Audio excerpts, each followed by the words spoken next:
রস্টেল বালাগঞ্জ ও ওসমানীনগর ট্রাস্টের কমিটি গঠন ও ঈদ পুনর্মিলনী অনুষ্ঠান অনুষ্ঠিত হয়েছে।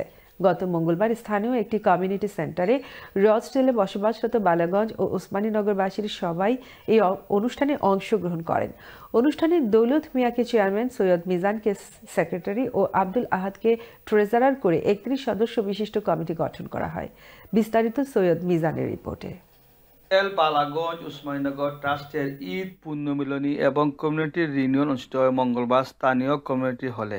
সংগঠনের চিফ অ্যাডভাইজার খন্দকার আব্দুল মোসাব্বিরের সভাপতিত্বে এবং দৌলত মিয়ার সঞ্চালনায় এতে উপস্থিত ছিলেন ম্যানচেস্টার সহকারী হাই কমিশনার জুবায়েদ হোসেন, রস্টেল মেয়র জোনাথ এমএসলি, ম্যানচেস্টারের বিমানের manager Anisur Rahman, Akir Rahman, trustee Moinul Haque Chowdhury, M A Based, Nazrul Islam, মৌলানা শেবুল আহমদ, আব্দুল আহাদ, সিরাজুল ইসলাম সহ অন্যান্য ট্রাস্টি নেতৃবৃন্দ।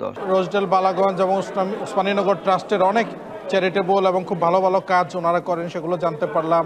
বাসা অনেক ভালো ভালো কাজ করে, সেটা জানতে পারলাম। আমার তরফ থেকে এবং আমাদের স্টেট হাই কমিশনের তরফ থেকে আমরা ওনাদেরকে আমাদের যতটুকু সহযোগিতা করার আমাদের সামর্থ্য আমরা করব। We've had a fantastic set of speeches and some awards, and we've had some lovely food, and it's all about getting people together. ভবিষ্যতে আমরা যে কিছু পরিকল্পনা আছে, যেমন আমরা আগামী রামাদান 2026-এ একটা রামাদান ফুড পার্কের ব্যবস্থা করব, যেহেতু আমরা এলাকার বালাগঞ্জ ওসমানীনগর এলাকার গরিব ফ্যামিলিগণ যারা আছেন তারা আমরা দিতে পারি। খুব আনন্দিত এবং খুব খুশি আমাদের কমিউনিটি নেতৃবৃন্দ উপস্থিত ছিলেন।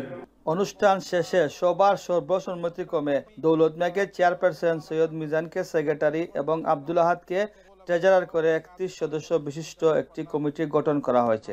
রস্টেল থেকে সৈয়দ মিজান, চ্যানেল এস।